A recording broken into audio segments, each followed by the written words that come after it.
So my mum travelled to Dubai on holiday just before the pandemic. And then obviously when the pandemic hit, the country went into lockdown and she was stuck here. So she had all of her medications from London, however her condition got worse and worse. So she would take tablets probably every 3 hours. And there was a concoction of tablets. Yeah. She got really confused. She wouldn't recognise me. She didn't know my name. She didn't know her grandchildren's name. She got quite aggressive. She stopped eating. My career basically got put on hold. I've got 2 young kids. I was helping my mum in the morning before I went to work, get changed, give her a medication. Often it would be disturbed nights. You know, she would be waking up, screaming, shouting, not knowing where she was. So actually at that stage I did think that I needed to possibly quit my job. My only option was to send my mum home. But whilst we were thinking about that, I decided to do some research. I was Googling Parkinson's treatments in Dubai, and then I came across Dr. Mehta and the team at King's College Hospital, London, Dubai, and it was our last chance. We just thought we'd give it a go. My sister Sheikha, also being a doctor, found out that from King's College London that the same team would visit Dubai. She was wheelchair bound at the time, confused, fluctuating blood pressure. She was also having falls. I was miserable. I was annoyed. Yeah. Lots of things happened. Yeah. And I never had a good time. I lost 13-14 years in sorting this out. But this is a very, very good news to me that I'm doing well. I feel really good. My life has come back.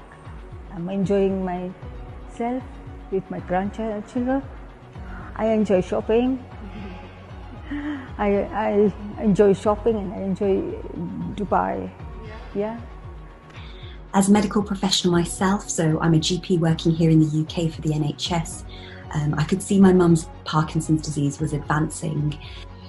So it was becoming quite clear to me that the oral treatment for her Parkinson's disease was no longer effective, and we planned to look into further treatment such as levodopa here in the UK. And she has got her quality of life back. She is able to mobilise independently, she doesn't need any walking aids, and she's no longer had any falls.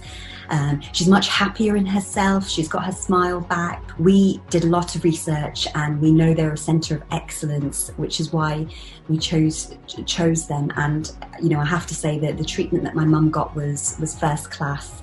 We just wanted to say a huge thank you to all the team at King's College Dubai, including the nursing staff, the ward staff, but in particular to the levodopa team, namely Professor Chowdhury, Dr. Guy, Rochelle, who's a levodopa specialist nurse who's just been fantastic, and last but not least, of course, Dr. Mehta, who has overseen my mum's care and from day one has looked after her and provided support to us as a family brilliantly. I'm very pleased to see how well Mrs. Diksha Raja is doing following the levodopa infusion implementation. I would like to tell you a little bit about what the levodopa infusion is involved and how it's implemented. Firstly, the levodopa tube is fed directly into the small bowel, and this is done via a small incision through the abdominal wall which goes directly into the stomach. We then pass a very small tube called an endoscope down into your mouth, into the stomach, and this is used to guide the tube directly into the small bowel. It is there that a very precise dose of the levodopa infusion is implemented in order to deliver the maximum benefit while minimize any side effects. Hello, my name is Ray Chowdhury. I'm a professor of movement disorders and neurology here at the King's Parkinson Centre of Excellence in London. This short video clip is about Mrs. Diksha Raja, who is a mutual patient who had a diagnosis of Parkinson's disease, which was diagnosed here in the UK. Her condition, as is usual for Parkinson, had progressed and she was in need of advanced therapies. Given the severity of her condition, in conjunction with Dr. Mehta and Dr. Chung Fei, I was able to initiate her on levodopa infusion therapy at King's College Hospital in Dubai. The progress since the initiation of levodopa infusion therapy has been remarkable. A person who was wheelchair bound, unable to mobilize, and had to depend on 4 carers for her day-to-day activity is now completely independent, is able to mobilize herself, is able to go out shopping, is able to feed properly, and is able to also socialize to some extent.